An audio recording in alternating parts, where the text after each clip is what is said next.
SHRM conference in March, and she comes from Pasadena, California. And I'm so glad that she is back to speak to us today. So I'm going to go ahead and read her bio. Janine Hamner-Holman is an internationally recognized speaker, best-selling author, and she's got some books here that she's going to talk about a little bit later.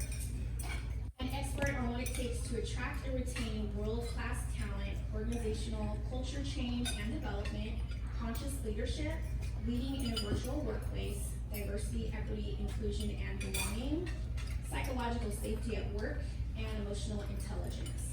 Just last Friday, she received notification that she was a shortlisted nominee for the Inspirational Women Forum and Leadership Awards from the LA Times in acknowledgement of her noteworthy success and accomplishments during the last 24 months. So congratulations on that. Please give a warm welcome to Janine.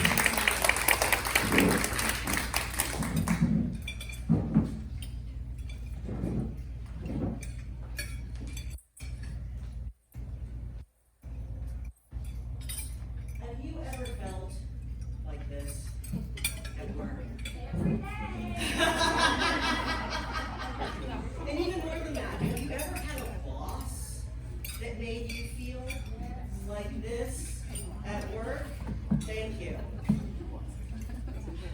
The last boss that I had that made me feel like this, I call her Pearl. And I call her Pearl because there's a poem by Longfellow that talks about the girl with the curl in the middle of her forehead.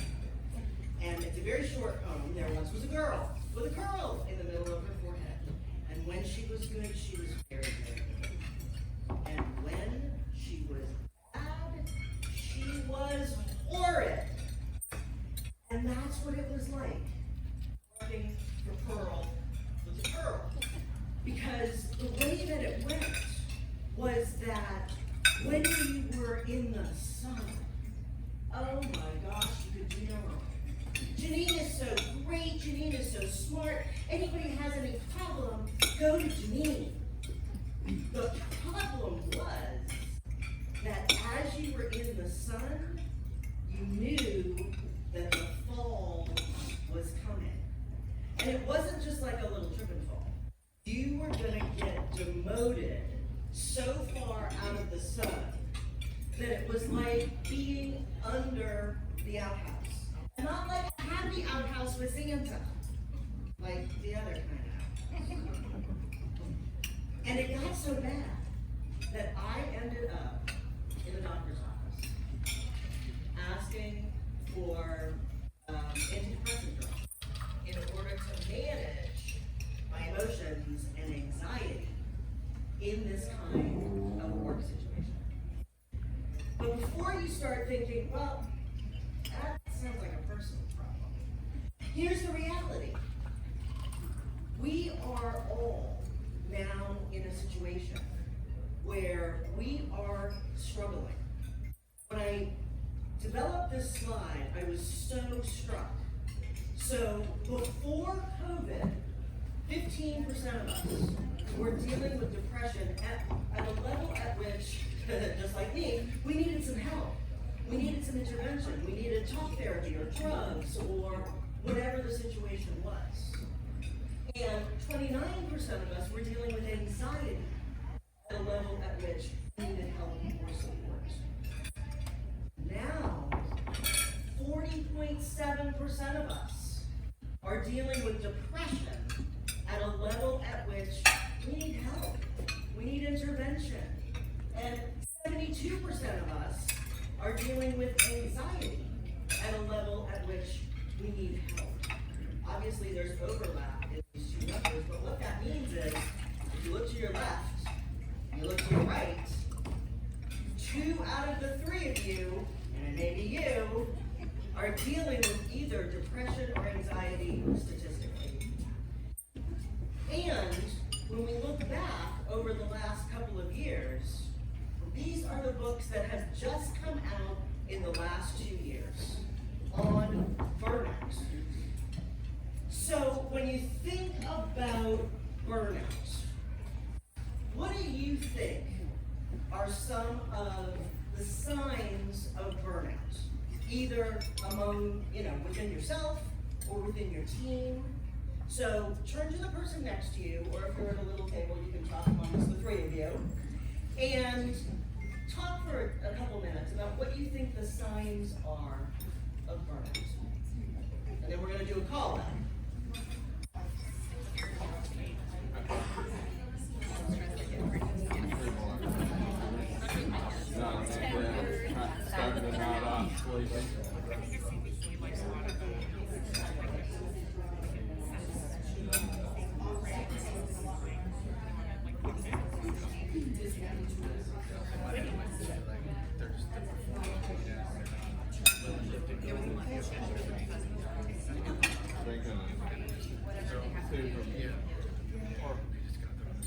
Large amount of coffee or energy drinks.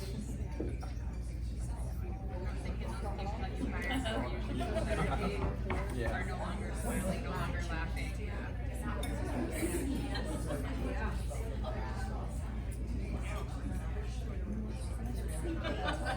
Sometimes you never can tell. They don't really show signs.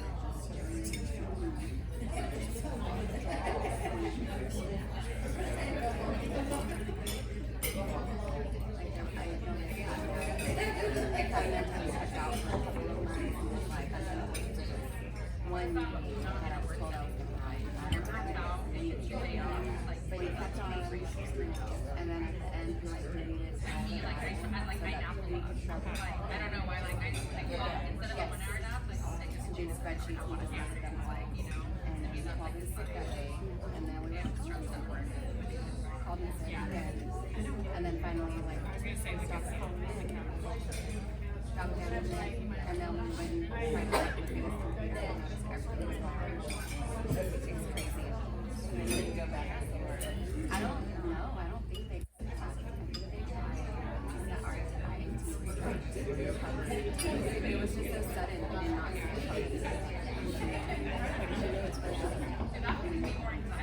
I feel better when I watch them. Alright, so Shalon in her brilliance has freed me, so now I can walk around a little bit more. I think I've got enough of a voice. Can y'all still hear me? Yes. Enough microphone? Great. Okay. So, in order to incentivize you, usually with HR folks we don't have to do too much of this, but you can have a copy of a book.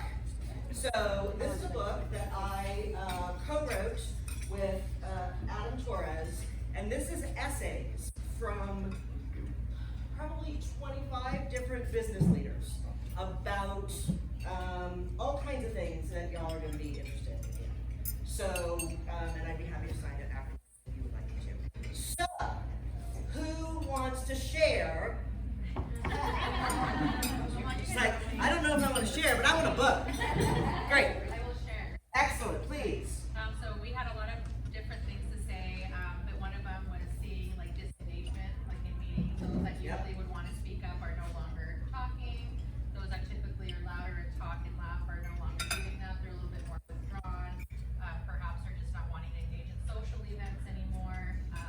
Personally, when I'm burnt out on my days off, I sleep a lot. Yeah. So, right, because you're trying to recuperate from the Monday through Friday kind of thing. So those are some of the different ones we talked about. Awesome. Who else?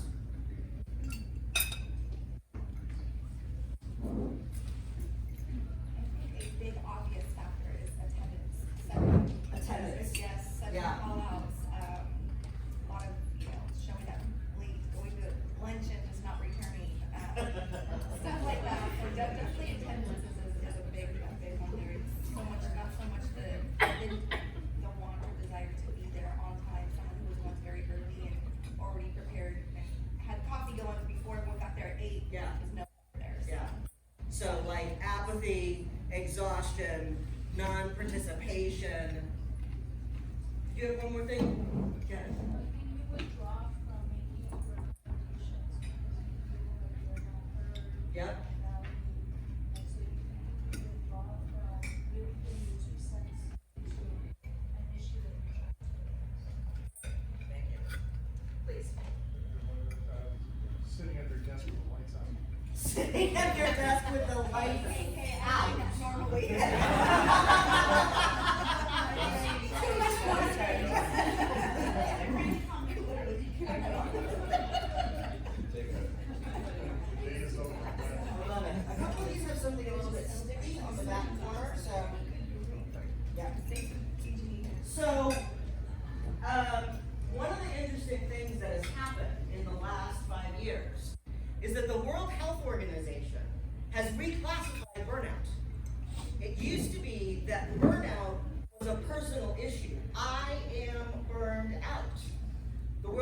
organization has said no.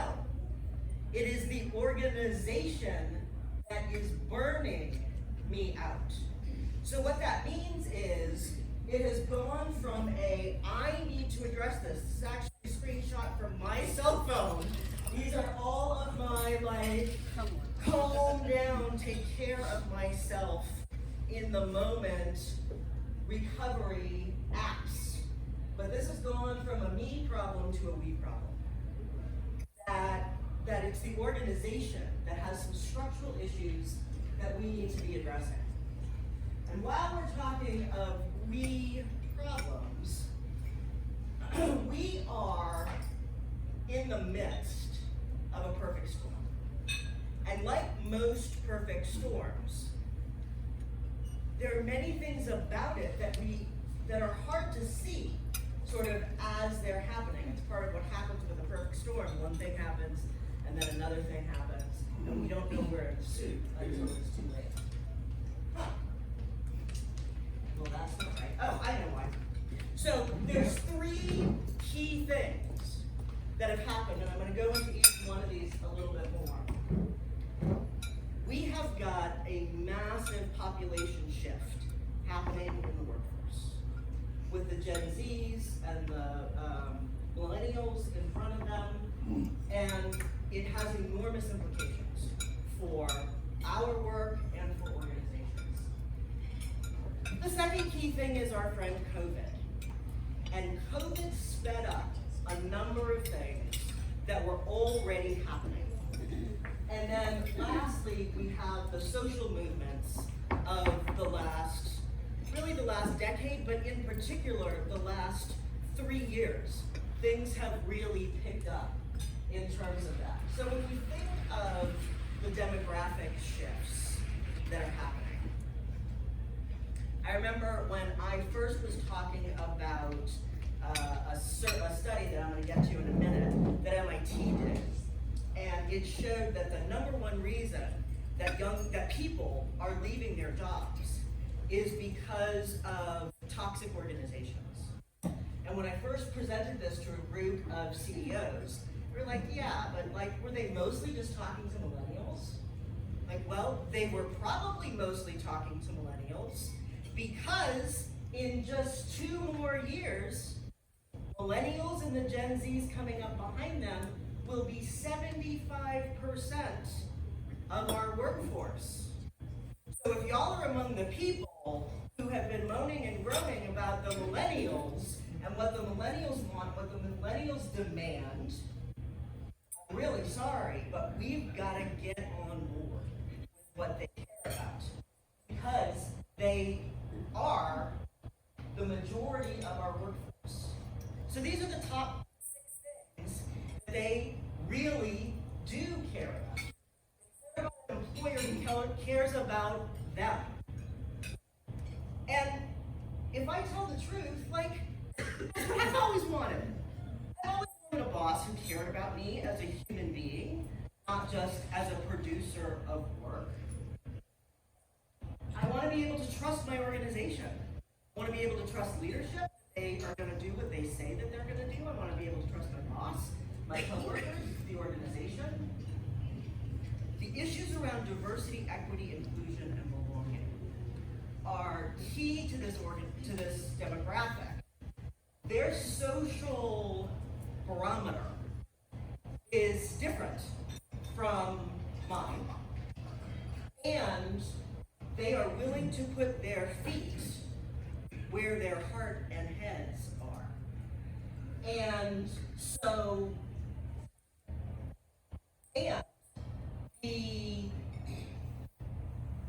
Gen Z generation is the first generation in the United States where a majority of them identify as something other than white. So we are now in a place where, and we've known this was coming, looking at census data, where white people are now in the minority. That's going to continue. So issues around diversity, equity, inclusion, and belonging are increasingly important for organizations to take on, and to take on seriously. Because one of the things, we'll get into this a little bit more, one of the things that they highlight, the millennials and the Gen Zs, is that if an organization is doing a check the box around diversity, that's worse than doing nothing, as far as they're concerned.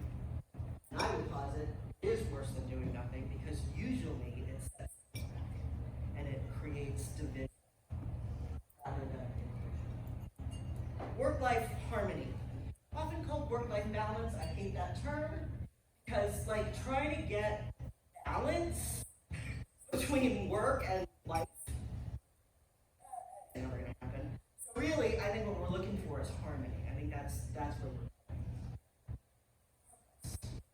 This whole issue around organizational purpose and my purpose has become a much more significant issue than a supportive organizational structure, supportive organizational culture. And they're not willing to do what I did. They are not willing to go to a doctor's office and say, I need to be put on medication so that I can survive in this organization. They are walking out the door. So then when we think about COVID, let's play again. What do you think are the biggest shifts that have happened in the workplace with, talk amongst yourselves. Or if you don't even want to talk amongst yourselves, just raise your hand. Work from home.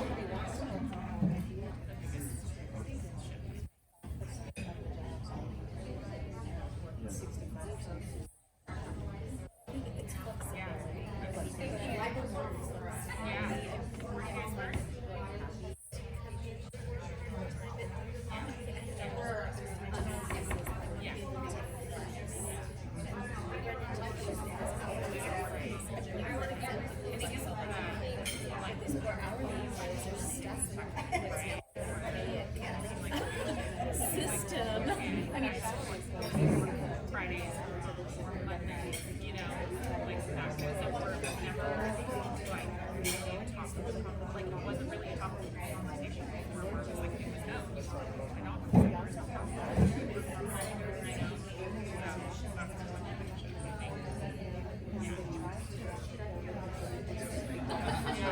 You don't. Yeah, you make, yeah, you get a love-hate relationship where it's like, we probably for the first year, right, we worked from home all the time, and then it was like, well, I haven't driven my car in 7 days, so like, let me, you know, not work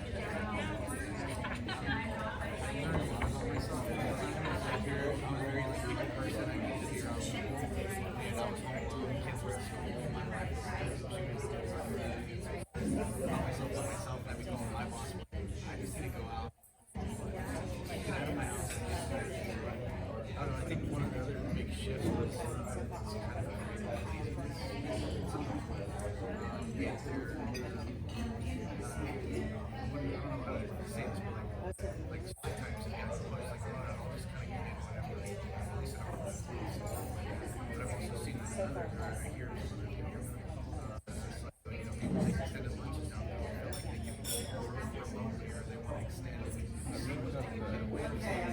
Bring you back. flight you know, and that's huge. Alright, so this is a book that I released actually right before your last conference. And this is called Mind the Gap, A Thought Leader's Guide to Conscious Leadership in the 21st Century. It is a guide.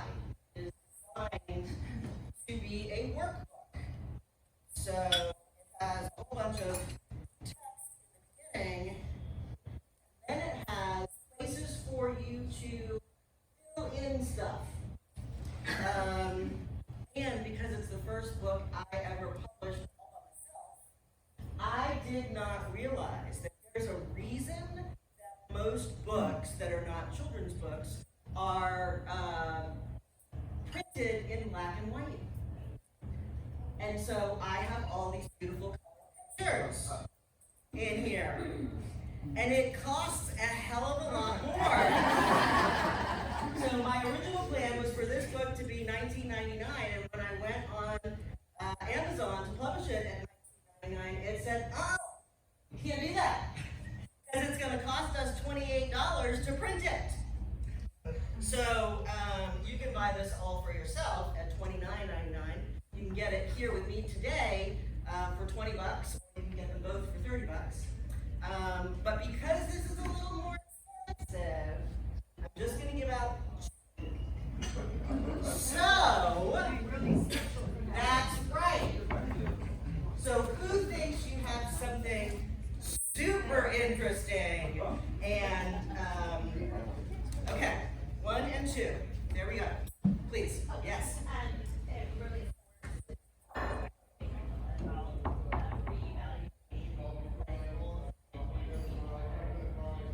Yep. Changing of perspective, reevaluation of life goals, reevaluation of the role of work. What would you like to add? The expectation of being able to work remotely with that flexibility. Oh, our friend work from home.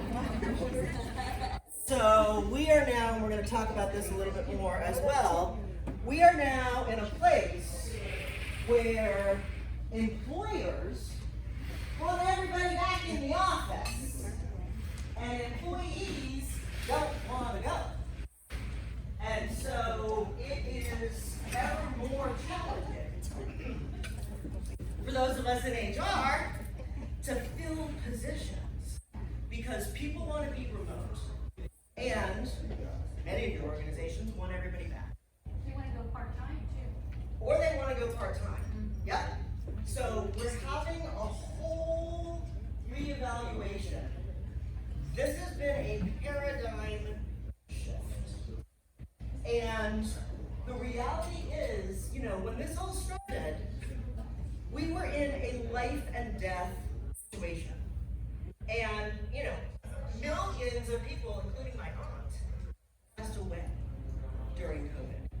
And so this whole issue around balance, work-life balance, around what are my values, what do I really care about, around emotional intelligence had been like, oh, that would be nice to have, has become really important in the workplace. Many people decided to totally change their careers, reevaluate what was important to them. Many people reevaluated their relationships. Not these two beautiful women, but many people reevaluated their relationships. And, you know, what Shalon and I just did at the beginning of this and giving each other a hug, in many organizations, that has gone away. That level of being able to show and receive appreciation and connection has changed. And then our friend worked. And I kept trying to get an unpixelated version of this picture, but I loved it so much, I was like, yeah, they're just gonna deal with it next week. You know, because how many times have we been on a Zoom and in comes, you know, Frankie or Jorge or Maria or whoever, and climbs up on mom or dad's lap. You know, so it has totally changed the way, or the dog, or the cat. I mean, I remember in the early days, I was on a Zoom with a gentleman who was talking about what was happening in Sacramento. So he was talking about sort of state dynamics and politics, very serious conversation, and in the middle of it comes his wife in a bathroom. My husband at one point walked behind me wearing, I think, a towel, maybe lots of things. You know, like in the early days, those were the things that were happening all the time. We were getting a view into people's lives that we really didn't want. You know, I love my husband, but exactly right. I have had so many conversations with people where, you know, really it's like the mullet, like professional on the top, pajamas, slippers, flip-flops, nothing on the bottom. So then when we think about the politics and the division that has happened in this country over the last 3 years in particular, and the way that many of these issues have moved into the workplace. So, it used to be, keep your politics at home. We don't want to know, we don't care to know, it is not appropriate. Now, people are bringing their politics to work. And so this issue around diversity, equity, inclusion, and belonging has become even more important, figuring out how to create appropriate boundaries around, what does get to come to work, while people also feel seen and feel heard. It's a tricky balance. This whole bring yourself to work thing, I say, you don't want to see my husband in the boxer shorts. You don't want to see all this at work. You want to see my work self at work. And especially for younger generations, that can be a hard distinction to create. So, one of the things that is happening, however, is that when folks are not feeling connected, when folks are dealing with the boss that makes them want to go get antidepressants, they leave. So we've been hearing about this great resignation for a long time, and less so now. But I love this slide because everything in blue, and even this sort of teal color down in here, this is the last 20 years of people voluntarily quitting their job. So not being fired, not retiring, not being riffed or laid off, voluntarily quitting their job. By month, by year. What happened in 2021, which is this orange line, is that we suddenly caught up. And the green line is, the orange line is 2021, the green line is 2022. And in 2023, we have maintained about here. So just about 4 million people every month in the United States are voluntarily quitting their jobs. We've gone from an average of 2.5 million for 20 years to sustained 4 million people quitting their jobs every month. And so why are they leaving? Here is this MIT study that I referenced earlier. The biggest reason that they're leaving, toxic organizational culture. Almost 10.5 times more important than compensation. So as HR executives, you understand compensation is not just salary. It's salary, benefits, health insurance, the whole schmagaggy. 10.5 times more important. Yes? Do you think though that in the future years change and it's lowered because millennials are going to start taking over where the baby boomers got off? Baby boomers were so stringent and had to have a certain way, you had to be working their clock driven. Millennials are less. Yes. Yes. Unless they were raised by baby Which most of them were, right? I am the very last year of the baby boomers. I was born in 1964. So my sons are 30 and 33. They are the millennials. And so is it going to change as they continue to advance? Probably, because what's going to happen is our organizations are going to change. But right now what is happening is many organizations are entrenched in, like, no, we don't want to do that. And the impact is that we are losing our people at an historic rate. So when we look at toxic culture, okay, so what's in that? In order, these are the things. So as I was talking about before, inattention to diversity, equity, inclusion, and belonging, which can include doing a one-off. So it's not taking it seriously. Being or feeling disrespected. Not feeling listened to. Not experiencing being heard. Organizations that are doing things that are unethical. Organizations doing things that are cutthroat, or being in a dog-eat-dog kind of organization. My husband worked for Oracle for a number of years. Big dog-eat-dog organizational culture.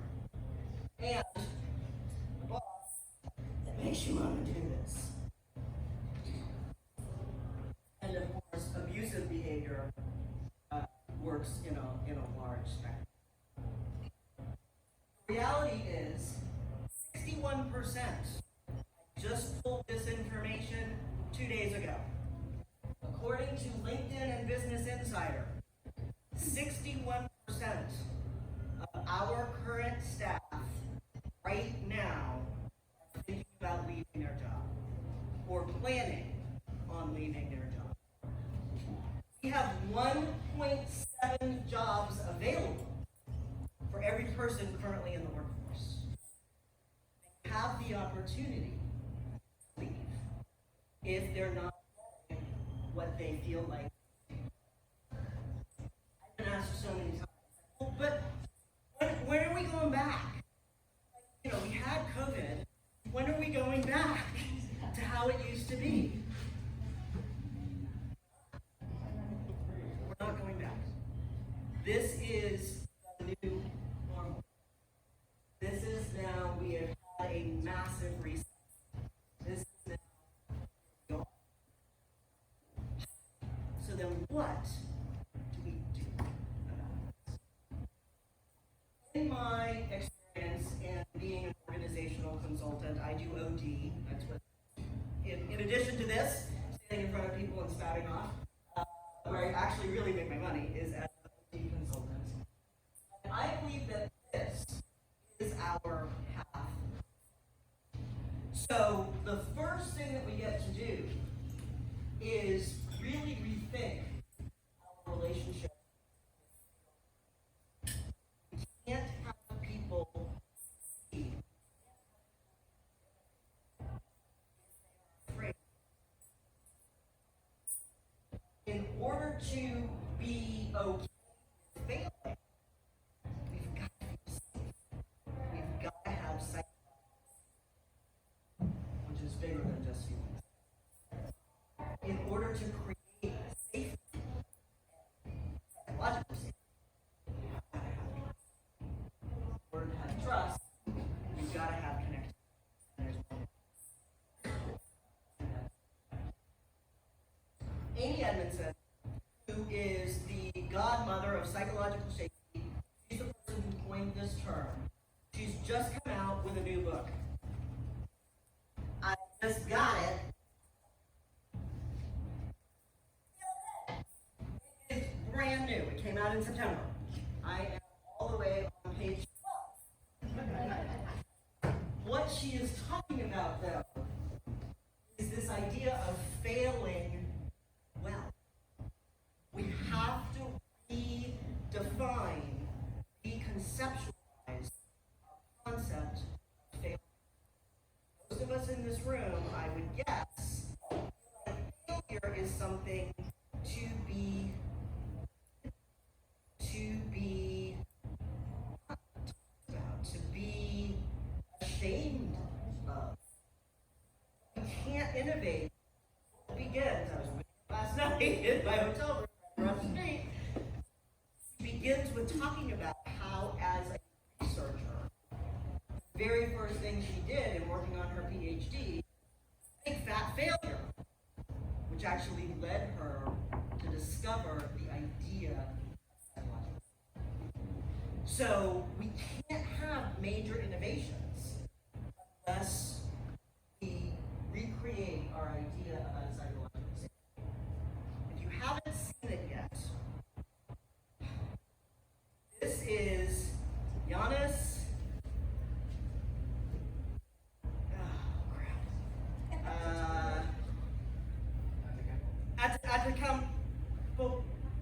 Like there's a couple more syllables in there. He is Nigerian Greek. He is the main player from the Milwaukee Bucks. They were number 1 seeded, if you care anything about basketball. They were the number 1 seeded team going into the playoffs just this last spring. And they got defeated. And he was asked about the failure. Sports, I would contend, is one of the major arenas in which we have winners and losers, success and failure. What he says in this interview, and if you haven't seen it, all you gotta do, go to Google Greek Freak Failure, because that's his nickname, the Greek Freak. So, and it is amazing. It's less than 3 minutes long. What he talks about is that, as far as he's concerned, in sports, there is no such thing as failure. There is only learning. And he says to the reporter who asks him this question, he says at the very end, you asked me this question last year, and I wasn't in the right place to answer it, and I've been thinking about it all year long. And so, if a player in the NBA, at the height of his skill and talent, can say there is no failure in sports, we get to reevaluate how we think about failure. Failure always invites learning. Doesn't matter what the kind of failure is, there is always an opportunity to learn something. If we take the time, if we say, hey, boss, I made a really big mistake. If we tell the truth about what's happened, there is always an opportunity to learn. So then, in order to, here is Dr. Amy Edmondson, in order to be able to feel safe enough to tell the truth and learn, we've got to have psychological safety. And psychological safety, as she has defined it, is the shared belief that the team is a safe place for taking interpersonal risks. If I raise my hand, if I say I have a question, or if I say that doesn't sound right to me, or even if something has gone a fair way down the road and I now realize, like, oh, that thing that I thought, that was totally wrong. If I can't raise my hand and say, we have a problem, we're never going to get people to innovate. So, in order then to create this world where people feel comfortable, most of my career, I lived over here, where it was not okay to make mistakes. And this is the world in which most organizations are still stuck. It's not okay to make mistakes. And if we do make a mistake, what we're going to try and figure out how to do is to hide it, or to throw somebody else under the bus, blame other people, or to blame circumstances. It wasn't me, it was this thing that happened. I had no control over it. Team members are then less likely to share different views, different ideas. You know, all of these things are interconnected. This also gets into diversity, equity, and inclusion.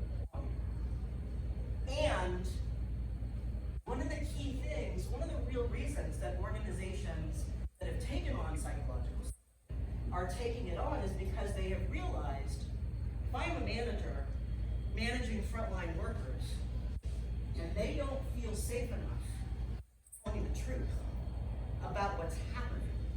with our customers, with our clients, with our whoever it is, our city, whoever it is that we're serving. If the frontline workers can't tell me what's actually going on, there's no way in which I can make good decisions.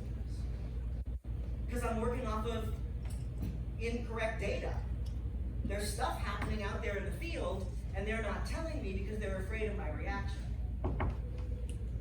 And then we get over here into the land of psychology. In order to have safety and psychological safety, we've got to have trust. I'm working right now with 2 different organizations on creating trust. It's a big initiative. It's a big deal. And one of the challenges is that we have these 2 different perspectives about trust. Some people say, you gotta earn my trust.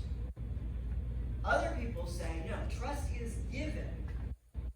If I extend trust to you, and you stomp on it, you don't show up for work, you go to lunch and never come back, then trust may be withheld.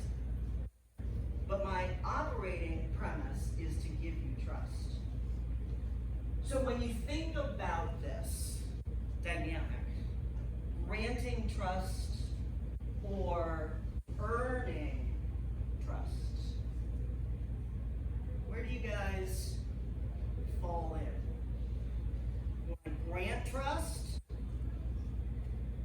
I see 2, 3, 4, 5, 6, 7, 8. More people are thinking about it, the more hands are going up. Who's in the 9? You gotta earn my trust. Yeah. No, it's not like, so. It's HR. You're, I don't know who you are, and I hope you don't find this offensive, but you're adorable. Because you're back there like, sorry. I feel like it's the wrong answer, but it is where I stand. You know, a lot of this is about owning our own truth. So, my husband grew up in a family in which you were never granted trust. You had to earn it, and you had to earn it every single day. Right? In many ways, he's guilty. But I love him very much. And I come from the other school of thought, where I grant trust. And, I think there were many sort of cosmic reasons that we ended up married, this being one of them, for us to be able to kind of play in this dance of, do you earn trust, do you grant trust? And then what happens when you grant trust and it's broken? And I may have told this story last time I was with y'all. If I did, you get to hear it again. The reality is, we have this idea that trust is a fixed thing. We have trust, or we don't have trust. Aaron and I, we have trust. Shalon and I, but we have it like this. That's not actually how trust works. We break trust with people all the time.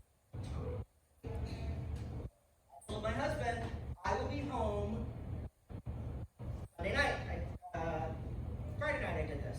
Told him I will be home. It's an easy day. I'm gonna be home around 5:30. My office is about 2.5 minutes from my house. Be home at 5:30. We'll get to hang out. I'll make us dinner. It'll be great. I showed up at about 8:15. I broke trust.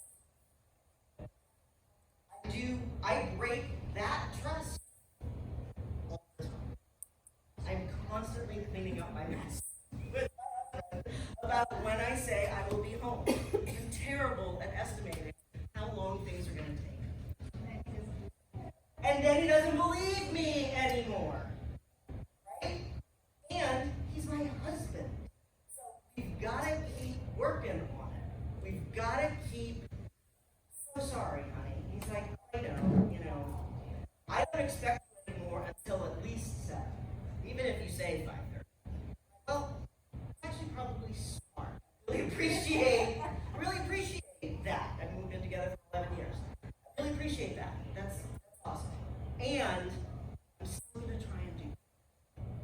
And so I try and get better at it, but we break trust all the time.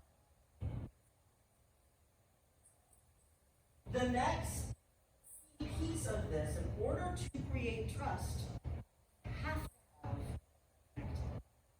We don't trust people that we don't feel connected to. I also found these statistics just the other day as I was making some changes in this, because the last time I gave this talk was almost exactly a year ago. And some things have changed. In 2019, according to the Harvard Business Review, 40% of us were feeling lonely and or isolated at work.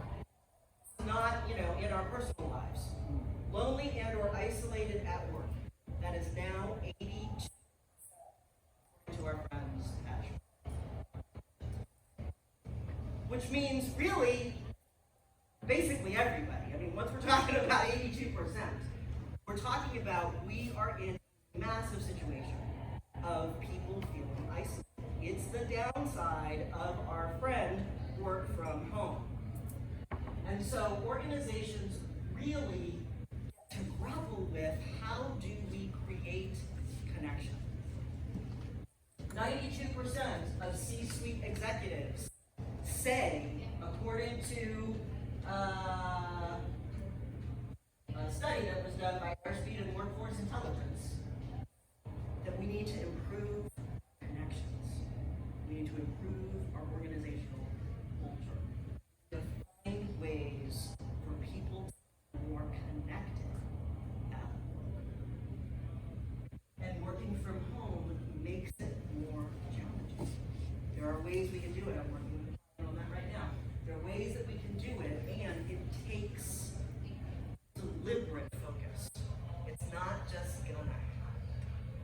It used to be what we thought about organizational culture. Like, well, I don't want to. I remember working with the CEO. It was like, I don't want to create the culture. I just want it to be organic. Like, is that the way you raise your kids? Like, just rise up, baby. It'll be okay. Just figure it out. No, we are deliberate about things that are important. And these days, organizational culture is more important than it has ever. And when we think then about diversity, equity, inclusion, I posit that, and my husband, who I've been referring to a lot, also happens to be a black man, and so our kids are biracial. Yeah! Biracial families unite. And more of us are in relationship with people who are of a different background than we are. One of the things that I think is challenging for so many organizations is when they start trying to take this on, they often go in through this door. Well, we're going to talk about diversity. We're going to talk about the challenges with having a diverse workforce. No. Let's talk about what it means to belong. Let's talk about inclusion. That's the way into this conversation. These conversations are hard. Let's not make them harder. So, this is how you can find me. The best way to find me is through LinkedIn. I'm the only Janine Hammer Holman there. And I created a little, actually I did. One of my team members created a little QR code, so you can just take a picture of that QR code and then you can find me. I would love to be connected with any of you who would like. And I'll put this back up if you but I promised at the end I would add in one more thing. I believe the way into connection is through the power of human beings are hardwired for story. About 15 years ago, I got really interested in brains, how this is working out here. And one of the things that I learned is that there's a reason that all of our traditions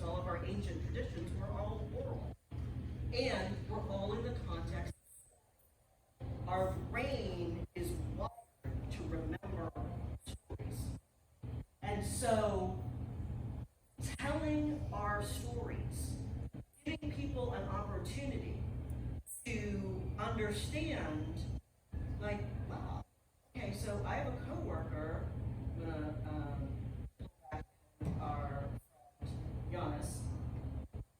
Giannis is Greek and Nigerian, and I hear his story. His childhood was just like that. So suddenly I have a connection with this very cool NBA player. When we tell our stories, it creates connection. It creates trust.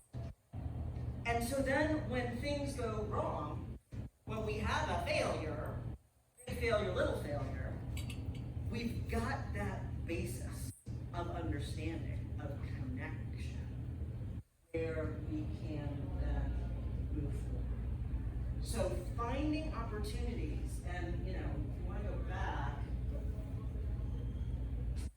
82%, y'all, of us are feeling lonely and disconnected.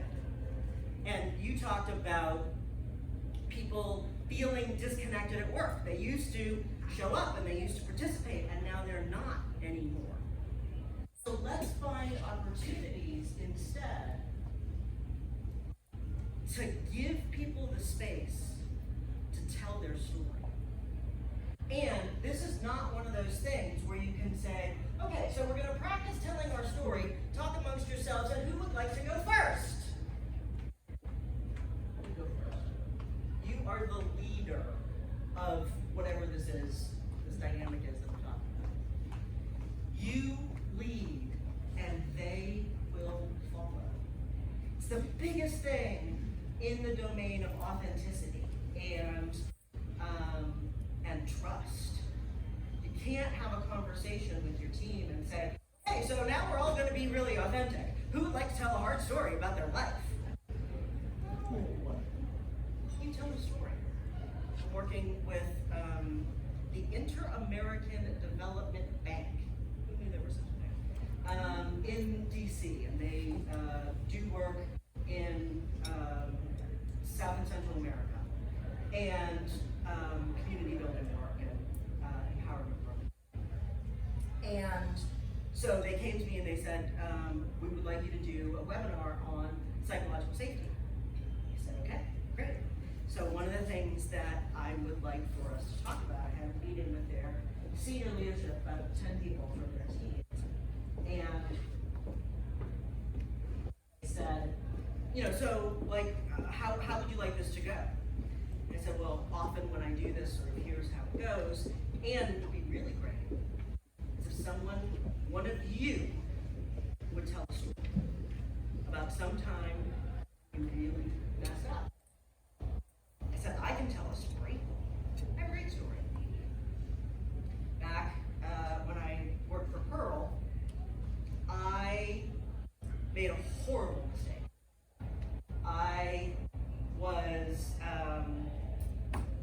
I was working for an organization. I was managing a book of business of about $83 million, and realized one Monday morning we were working on a proposal to try and win back business that had been ours and went out to bid. And I realized on a Monday morning, 9 o'clock Monday morning, I walked into my office and I just had that insert. Missed a deadline the previous Friday. And this client that sent our contract out to bid was pretty hard on their deadlines. Run by pretty hard and fast. Like, oh. And I got that sick to my stomach. And I thought, all right. Yeah, I literally thought I was going to be sick. It's a $20 million piece of business that I could have just lost by missing this deadline. I'm going to get fired. There's no way I'm not going to get fired. This is a major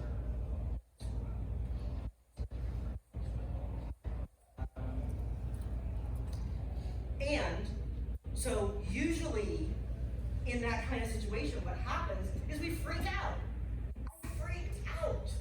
It's like, okay, when I went back, this is the world I was living in anyway. Like, whose fault is it? It's not my fault. How can I hide this? I actually went as far as to start trying to create an email chain. Like, I had sent the email, I don't know, you didn't receive it. After like 3 minutes of this complete freak out, it's like, that's actually not what I do. And so I went to Pearl, and I said, Pearl, I have made a mistake. I'm completely freaking out. I don't know what to do. And, as you saw earlier, Pearl was capricious. Some days she was awesome, and other days, really not so much. And I'm 100% sure, because of how I was owning it, she got right into my little rickety freak out machine and started helping me find a solution. Like, okay, so who do we know? Like, obviously, the contract manager, not really great, but like, who's their boss?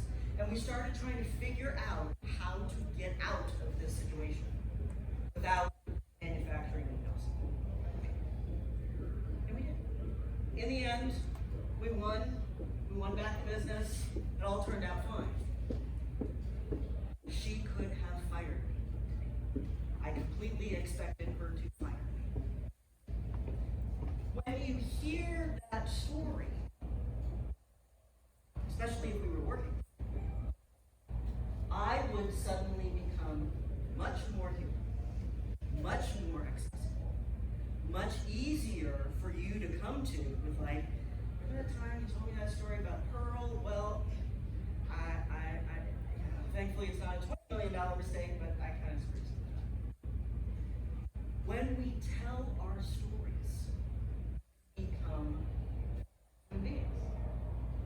That's, in my opinion, the key to this,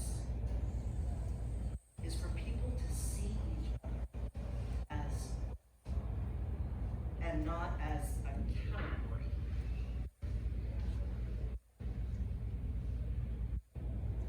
Questions? How does social media it's huge. Yes. So the question was, how does social media play into all of this? So, I promise I will be back. It plays in enormously, especially when it comes to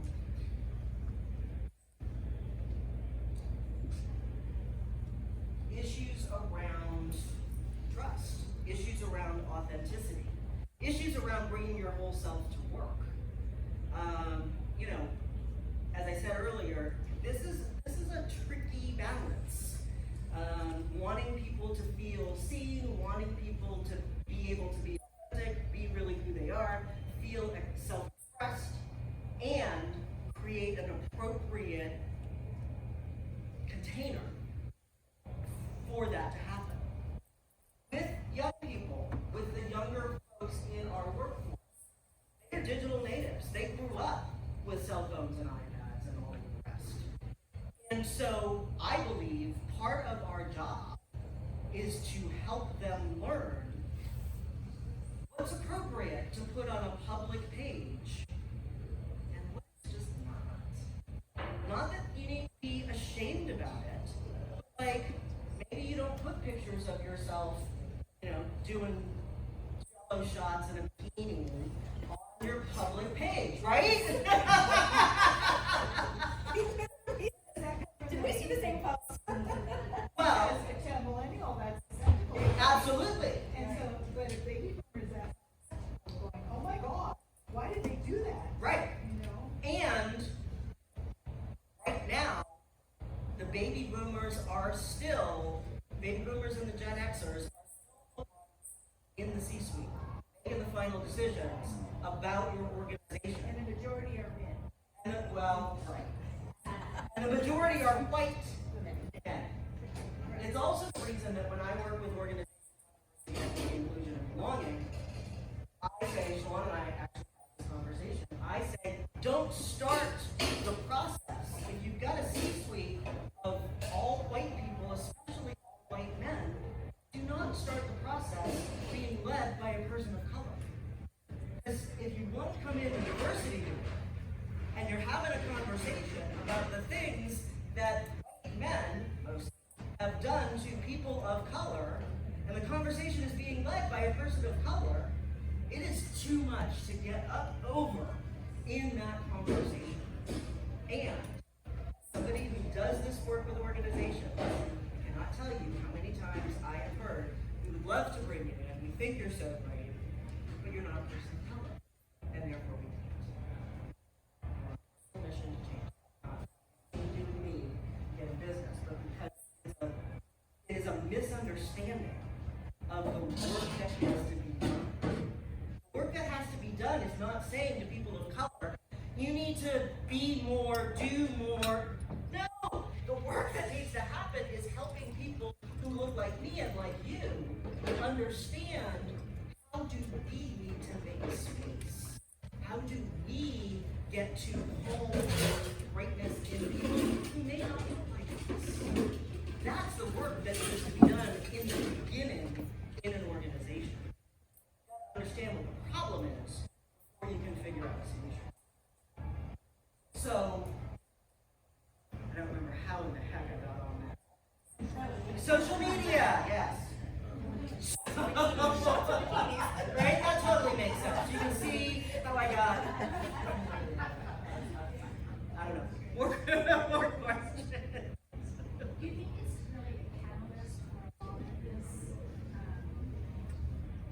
coming to awareness and people needing to understand their cultures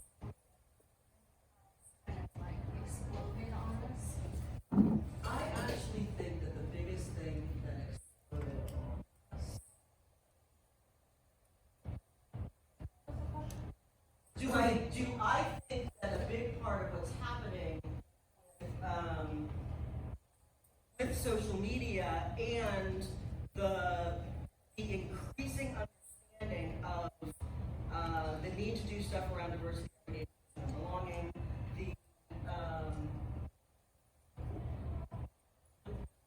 the social movements of the last number of years, if part of that has been accelerated by social media. I would say yes and no. So when I was growing up, we didn't have social media. I had a black and white TV until I was 14 or some number like that. And I remember the first time I saw Wizard of Oz and everything becomes color. I was like, oh my God, like, black and white TV. I didn't, right? Magic. So, I remember when stuff, my younger brother is sort of a professional organizer. He's actually an artist, but he spends a lot of his time on this kind of stuff. And I spent my first 19 years as in nonprofit organizations. So there's a reason that I are related. And I remember when stuff was going on in and Egypt, and like the term summer of sorry. And the only way that he knew about this was because of social. So we are way more connected than we've ever been. We are also way more divided. And some of these, sorry? I think it'll be better. I think a lot of the baby boomers are dying. Well, old rigid folks were dying, My right? dad's 97 and he's still hanging on there, but I still think that baby boomers are gonna be have these millennials and Gen X's, and I think this. I just see it.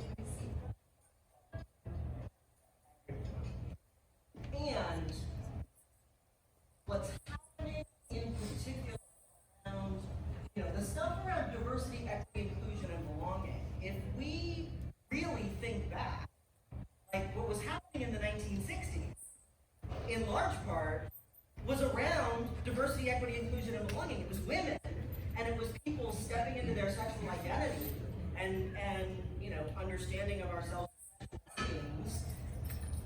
We still don't have any equal rights. Women still make less than men.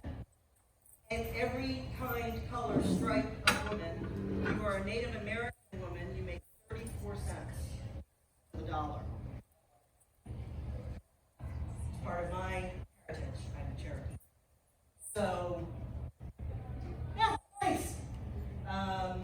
Thankfully, it's not how I present in the world, where I'd be making 34 cents to the dollar.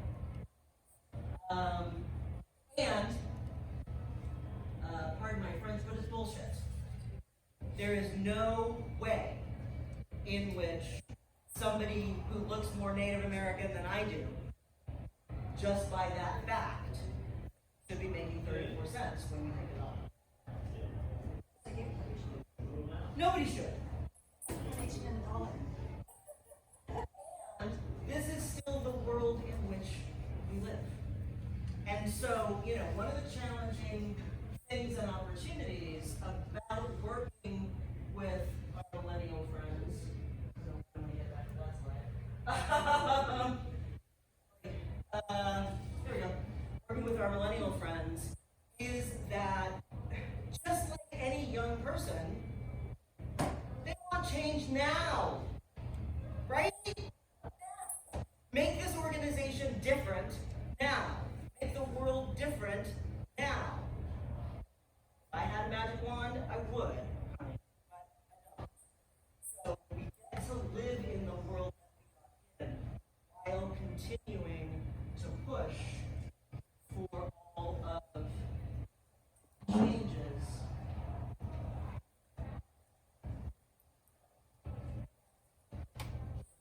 to be able to make the connections, have our organizations be strong, not be losing 61%. 61% of our workforce. No organization can survive.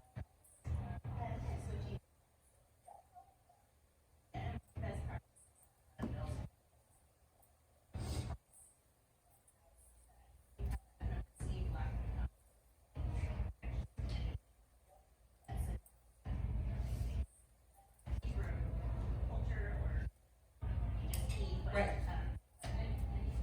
Yeah. So the question was, any recommendations about creating connection in a largely remote or maybe entirely remote workforce? Yes. And it's part of what I work with organizations on. And I think the two biggest ways in are telling stories and listening. So we humans have it that listening and hearing are the same thing. They are not.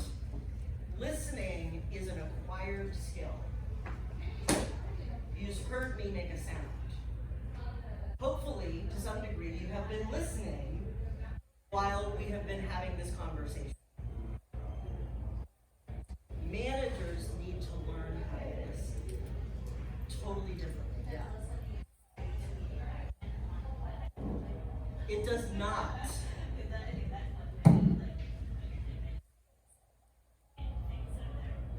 Yeah, so the question is, does listening imply immediate action? My answer was no. But it comes back to communication. So you tell me what your problem is, I say to you, so I think I have heard, here's what I've heard. I say to you back, here are the main points that I got that you're upset about. You say, yeah, but you missed this other one. Then you tell me what that one is, and I say, okay, I think I got it now. It's these things and this other one. Did I get it? Yes. Great. Here's the thing. Change takes time.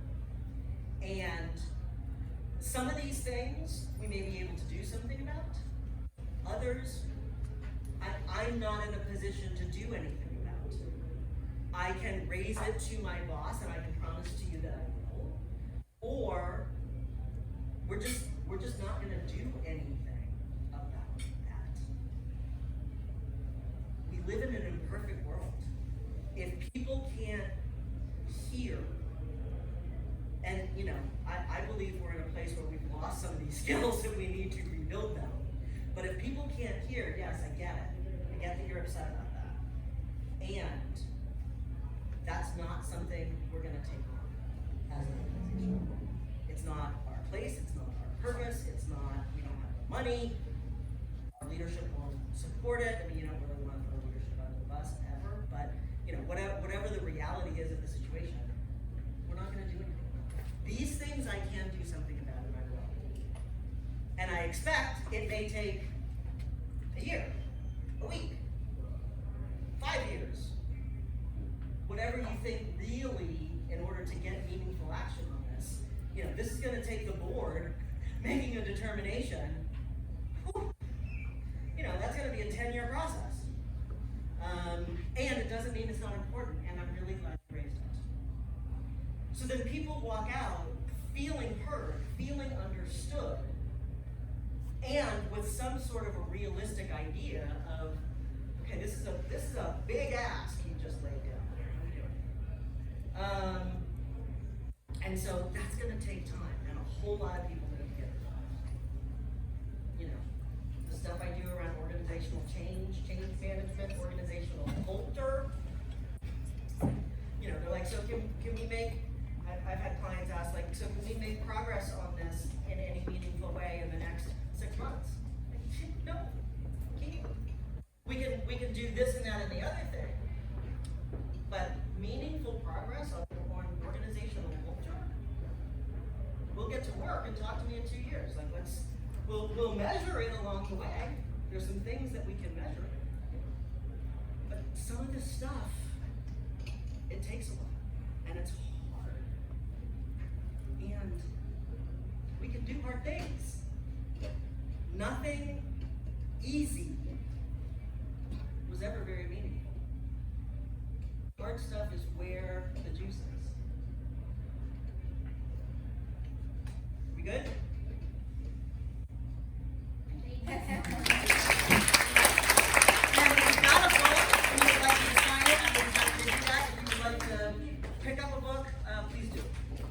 So we have our books, one of them is 20 and the other one It's 10. is 10. Okay, so if you guys want a book, please come over and get a book. If you want your book signed, please come over. Please don't forget, if you're interested in running for a board on the position on the board, we're going to be doing our board elections next month. And also on your table, we will be having an evening session. I think it's next week the 28th.